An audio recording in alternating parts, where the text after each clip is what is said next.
Welcome here to YD. I'm Robert Marcello. The score is tied 7-7 here because of darkness. I'm here with Chris Salusi and Lyle Goldstein. I'm Robert Marcello. Chris, first off, I want to talk to you about the offense today and how it really got going.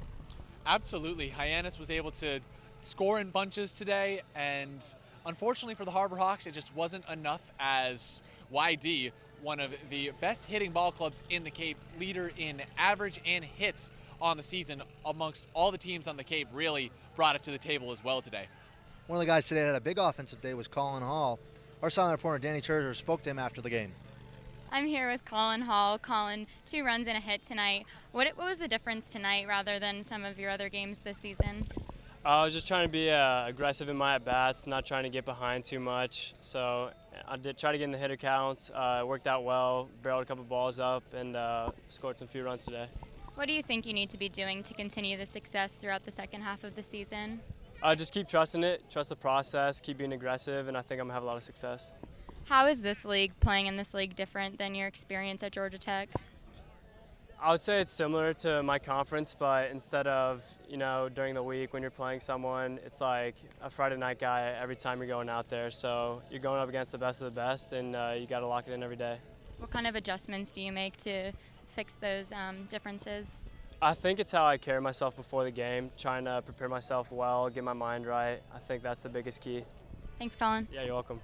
Thanks, Danny. We're back here in YD. Lyle, one of the things I also want to talk to you about is our starter today, Houston Roth. How do you think he pitched?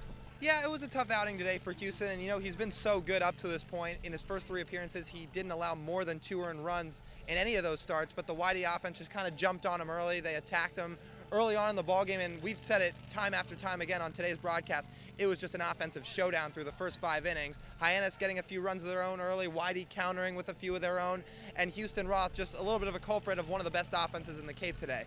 Absolutely, definitely was a prize fight. Now tomorrow, we're at home against Orleans. Chris, can you talk about some of the keys to the game? Keys are just continued. The key for me is just continued confidence from Hyannis. I mean, this is a game that could have easily gone Hyannis' way had they played another inning. It could have gone their way had Dylan Thomas been able just to spot up his slider a little bit better and not leave it over the plate. That's how we've seen him give up doubles this year. He gave up another one today. And if the Harbor Hawks just go in knowing that they can be confident, then, I mean, they can beat the Orleans Firebirds. They swept Orleans in a doubleheader earlier this season. Lyle?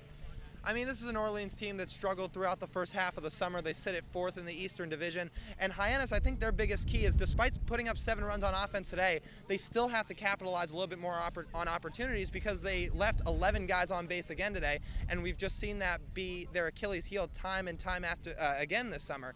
So for them, just to really bounce back from that, put up enough offense to beat this Orleans Firebirds, who on paper are a really, really talented team. And we'll see how it plays out tomorrow, weather permitting.